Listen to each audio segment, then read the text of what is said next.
the guy that tells you the way it is. More like the gamer that tells you the way it is, really. I think I'll just switch it over to that. If you're just, and this is episode 35, season 2, Gaming Roundtable, Why Gamers Like Souls. As you see here on my screen, I am playing Bloodborne, one of last year's, one of my favorite games from last year. But I'm a big fan of the Dark Souls series. Now, there were things about 2 that I very much disliked, and I felt like they made the game more or less harder because that, instead of making it like battles and stuff more interesting, you know, there's too many enemies. Hitboxes are weird, your hitbox is weird. Camera problems aside, there was also issues with, you know, enemy wind up, how it completely followed you to the last second, and there was some other issues, and of course they focus very much on Dark Souls 2 being like all about dying and all that stuff. What's up? And I think that was the problem with Dark Souls 2. Doesn't necessarily mean it's a terrible game. I just feel like that Dark Souls 1, because it had the director from Demon Souls, which I never got the chance to play. I wish I could. I wish they'd remaster it and put it out on the PlayStation 4. Maybe we'll get that one day. And then, of course, the director of those of Dark Souls 1 and Demon Souls went on to do Bloodborne, which is a spiritual sequel, you could say, in a way.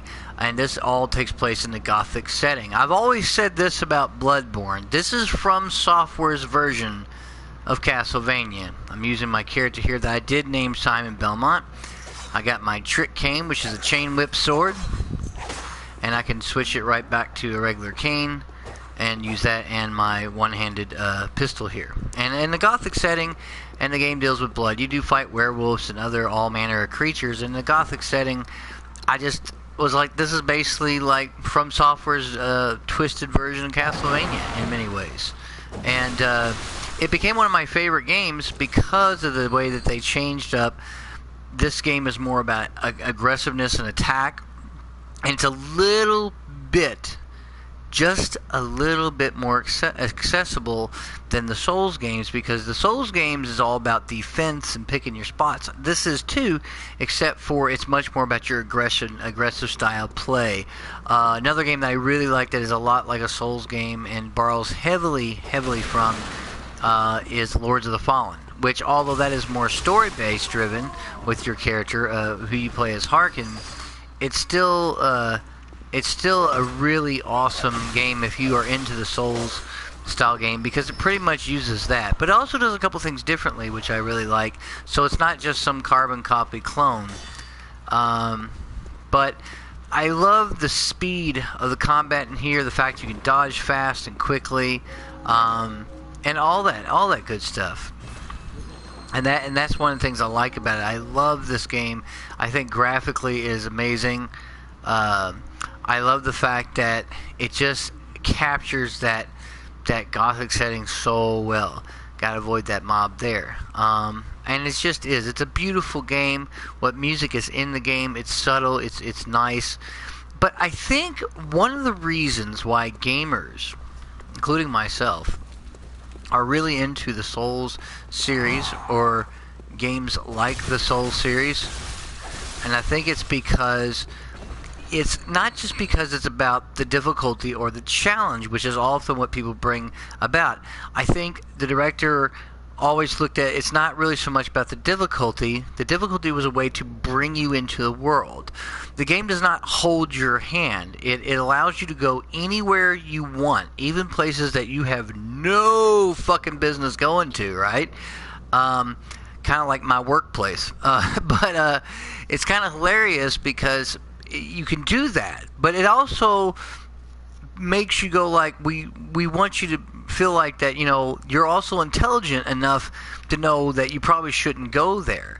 No hand holding, none of that stuff aside. And I think that's a really brilliant move on their part, because instead of treating us like we're 5-year-old kids, like every damn game does, where they hold your hand and they won't let you go too far and they want you to do this, and it's like they're babysitting you and tailoring the game how they feel like you should how they want to reveal things and do things in the game for you. Where, to me, why the Souls games and people who like the Souls style games are so popular a lot of it has to do with that fact. It has to do with the fact that, it gives us the freedom of our own choice to realize, hey, maybe I shouldn't go over here just yet. Maybe I should chill and not go to this area yet because it's going to kick my ass and kill me, and I'm going to lose my blood echoes, and which is the way I level up and do all this other stuff. It's just one of those really fascinating ways of how they designed it, and because it lets us, hey, we are not going to hold your hand. We want you to figure it out. And what I like about the fact that you make this character, you're in Bloodborne and in the Souls games and those type, there's really no backstory for your character at all. In other games, this would be like detrimental, but in these type of games, it's not. You kind of wrap and create whatever backstory you need and wish for your character. I created my character. I named him Simon Belmont. If I take his hood off, for example, you can see kind of a better look at him. He's got more of an English look, but I gave him the sideburns and the reddish style hair that he had in Lords of Shadow Mirror of Fate, which was on the DS and later ported to Xbox 360. And I wanted to give him that certain look, but I put the hood on there for protection. And it's just one of those games that just oozes style and all that. Here's this, wolf-like creature, but these characters in here have been using the blood, and it's cursed, and they're slowly changing into these monstrosities, losing their mind and whatnot. And this game also features dungeons, Chalice dungeons, and just like Dark Souls, and again, and even with Dark Souls 3, which I'm definitely going to pick up soon, because I hear they took a lot of the combat cues from this game, and I'm like, man, that would be a boon for Dark Souls. So I'm looking forward to Dark Souls 3, because I absolutely love the first one. Thought the second one was okay. I do own it on PS4 as a digital download, because last year I think I picked it up, and I believe it was $9.99 on sale. It might have been like $7.99. It was I remember it being like super, super cheap. So I picked it up because of that reason and gave it a fair shake, And there are aspects of that game I do like. But the thing about why I think gamers love this series so much and love these type of games so much, I think a lot of it has to do with the fact that you kind of create your own story based in their own environments. You kind of have to figure things out. It's kind of interesting because so much about what they do is so vague in the game, and as far as what they present to you, as far as it goes with what exactly is going on at the heart of everything. So for every turn and twist that you go through, including it's great how the world still does the whole kind of shortcuts and back ends on itself and does some interesting things. It's fascinating to me to see how that sort of somehow engrosses you in the game. And I think not everybody likes that type of game, because some people just love being able to have their babysit and have their hand held through games. Most games, I'm so used to it. I know that's what they're going to try to do. That to me is nothing new. And I'm going to go ahead and kill all these guys. But at the same time, I just love the fact that this doesn't do that. And people ask me all the time, how do you feel about the challenge of the game? Man, oh my God, it's so hard. And the people who play Souls, who give it fair shake, and people who play Dark Souls, and people who play this game, and people who play Lords of the Fallen, people who are playing Let It Die, another game I talked about, and there's a lot of these type of games coming out, and the people who made Lords of the Fallen is making a sci-fi kind of cyborg robotic type of Souls game called The Surge, which is coming out May 16th. I'm totally got it already on pre-order. I'm just looking forward to that game. That game looks badass. These Souls-like games that are out there, even Salt and Sanctuary, a 2D style Metroidvania thing, but it also is very much Dark Souls. It's very much just on a 2D platform. And the thing about why we as gamers really dig this style of gameplay and why we love it so much is because if you give it a fair shake, you'll find that most of the time the game is very fair. You die because you fucked up, right? You went somewhere you shouldn't have. you dodged, you didn't look at the enemy, because the enemies do change their attack patterns here and there and kind of try to throw you off. And it's very, very important that you do your studies and be prepared. The game is about, making sure you have the necessary things to survive. Make sure you have your heals, make sure you have your ammunition, make sure you have whatever it is that you need to stay alive. And one of the things I liked about Bloodborne straight away, besides this faster combat, was the fact that the game was generally generous when it came to that, enemies dropping like your heals. You have 20 heals, just like the Estus Flask, except you inject yourself. It's fast. They drop the bullets you need for your weapons. You can upgrade your weapons and all that much easier than you can in the Souls game, where you need Titanite shards and all this other stuff. And that's just a little bit of Bloodborne's accessibility. Is it hard though? Fuck yeah, it's hard. There are times where, I was stuck on the Bloodstar Beast. I mean, probably for 3 weeks. Until I finally decided, I'm just going to use my summoning bell and get another player in the world to help me beat the beast. And I had to do that. It was very, very challenging, even then, because ultimately the other guy got killed, and I was able to, with no heals left and very little health, get the final blow. And I thought I'd never get past that thing. So it was a very tough boss battle, even knowing its patterns and knowing what it can do. It's a very, very tough boss battle. And it's very, very interesting that even though, and this game has its moments. This guy's going to jump out right there. Got to dodge away. It's all about understanding, what to do in every situation. Every encounter of this game, and the Dark Souls games, and Lords of the Fallen, even though Lords of the Fallen, you're kind of designed to take a bunch of hits, can be your last battle. And so you have to look at it's not like Skyrim or any other type of roleplay game. It's not like an action RPG where, you're just going to run roughshod over most enemies unless you have it on like a super high difficulty, because these games don't have a difficulty level. It's just, you just play them.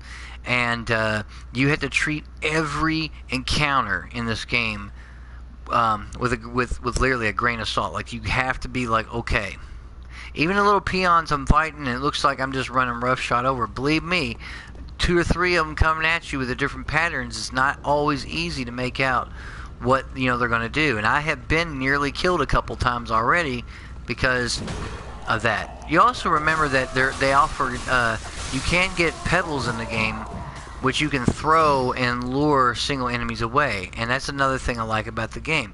You're a hunter, so you're trying to do these lures and get people, sometimes it's good to take, to break up those mobs. And believe me, there's a lot of guys down there. And I could go down there and, again, I could go down there and fight them and dodge around and probably win. But, the game give me that option. When, to be honest with you, you really shouldn't. You just shouldn't, and that's what I like about it. Other roleplay games, they would be like, okay, that's the way you have to go.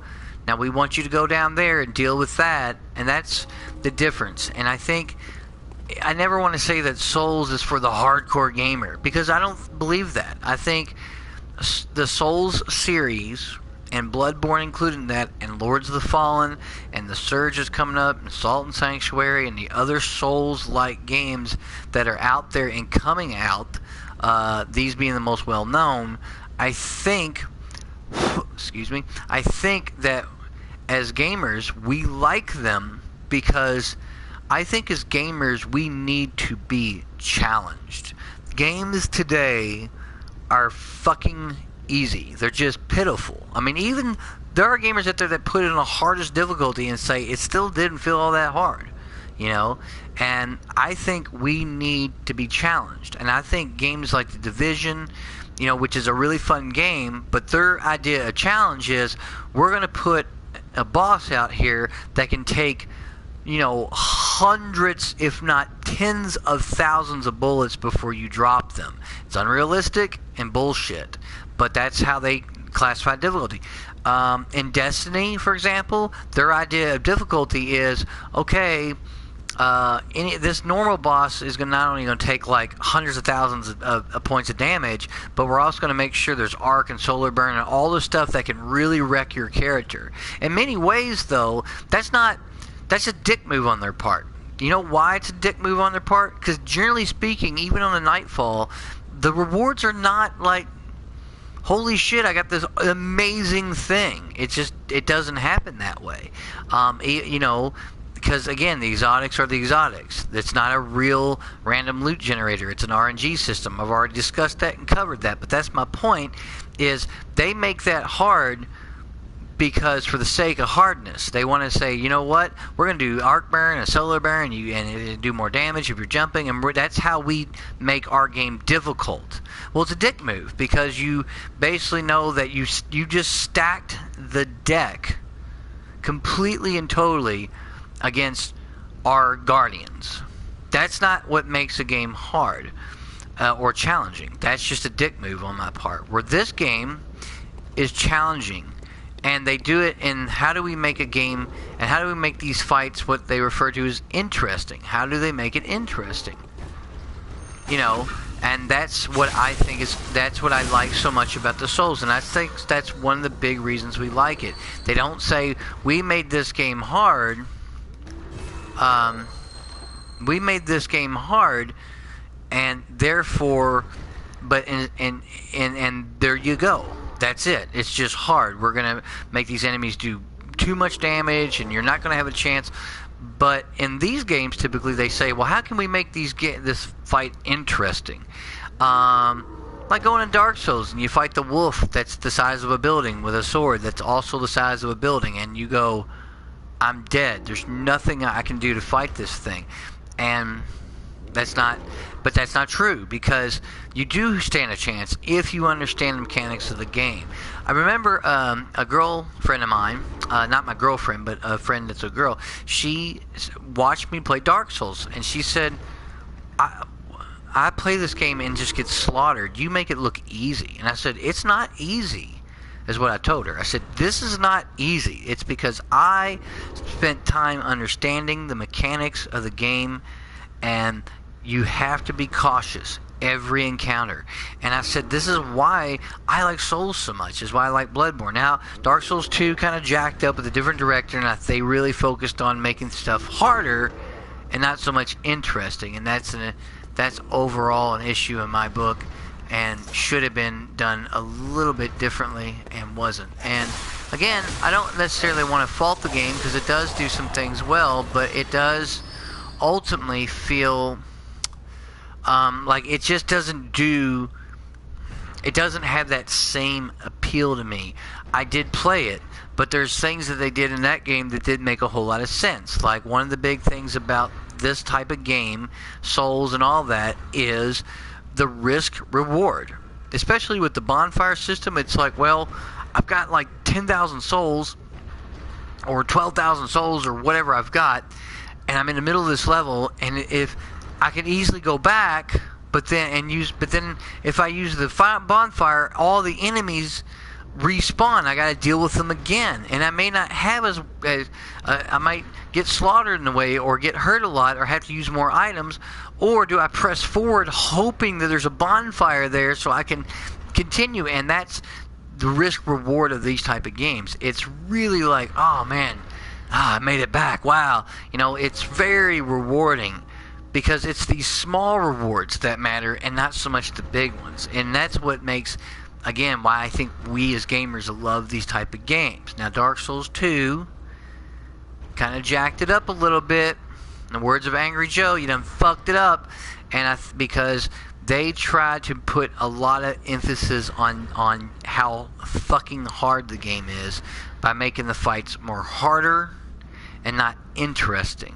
And by doing certain things in the game, and again, this is not a stab at the game. Like, one of the things that I really dislike about the Dark Souls 2 is every area in the game has a finite level of enemies that will respawn. So you can kill an enemy, and then kill him again, and then kill him again, and you might be able to kill him 10 or 15 times. Most of the time it's like 10 or 12 or whatever, and then if you hit the bonfire, but you've killed all the enemies that many times in that area, They're gone forever. They never come back, which makes no sense, because that means that if you do that enough in each area, and I've done that in the very first area of the game, Dark Souls 2, I did it because I'm all about getting souls, staying somewhere, and grinding. Hey, I'm the guy that stayed at the Firelink Shrine for 3 weeks gathering souls, respawning enemies, gathering souls, respawning until I just can't get enough souls, and it really helped my game in the later game, or the mid game, if you want to call it that. And in this particular game here, everything respawns, once you go back to the Hunter's Dream, which is your hub, and then you come back, and you can continue to collect blood echoes, which is like your souls that lets you like upgrade and do things like that. Dark Souls 2, this whole first area was empty. So after you clear it all and they stop respawning, I kept telling myself, well, that's dumb, because now in order for me to get better, I'm forced by the game to press forward into areas that I may not want to go just yet, because I just don't want to go there, knowing what lies ahead. And instead, but if I'm wandering around Dark Souls 2 in an area where there's no enemies ever is going to appear again, then where's who gives it? I mean, there's no longer any sense of dread or trepidation. You kind of lose that, and that's some of the mistakes I feel like that Dark Souls made, generally speaking. That's just how I feel about it, I think, and it's just something that I felt very strongly about, because the first time I noticed, hey, where'd all the enemies go? Not knowing that it did that, not even reading about it and knowing that it did that. That was bothersome to me, because I thought, man, I can't grind. I can't grind for souls anymore. What the hell? Anyway, that's a little bit of a gripe about Dark Souls 2. I still think the game is pretty fun, generally speaking. I still think it's not a bad game at all, but it does suffer from a different director, and I believe it's more about they just focus too much on how do we make the game really, really hard. How can we be a dick to the players? Because even in the very beginning, the old woman goes, "You'll lose your souls," over and over and over and over and over again, and she laughs at you. She laughs about it, like, ha ha, and you almost could hear, like I said, the developer laughing at you in this particular case. So I think that's one of the things that kind of, to me, I feel like is one of the problems of that game. Nevertheless, there's many aspects of the game that are very cool, and it still maintains that Dark Souls vibe that I like. But again, we as gamers, including myself, love these type of games and fell in love with them because it broke the status quo of what we were used to. And once we figured out its systems, we were like, wow, these are some of the best games on the market now that you can buy. Dark Souls, Dark Souls 2, Demon Souls, Lords of the Fallen, Bloodborne, and many others. And Salt and Sanctuary, you should check that out. It's kind of a 2D kind of Dark Souls with Castlevania-like elements, and of course the Surge that's coming out. And there's some other indie titles on there, and Let It Die, which, even though Let It Die has elements that are not like Souls, a lot of its combat, a lot of its conceptual feeling, it still kind of feels like a Souls game in many ways. So I think and I think that's a good thing, personally. I really dig the game for that. And anyway, this has been episode 35 on why us gamers love these Souls type games. You should totally check it out. If you want a challenge and a really interesting game, you gotta pick up Bloodborne.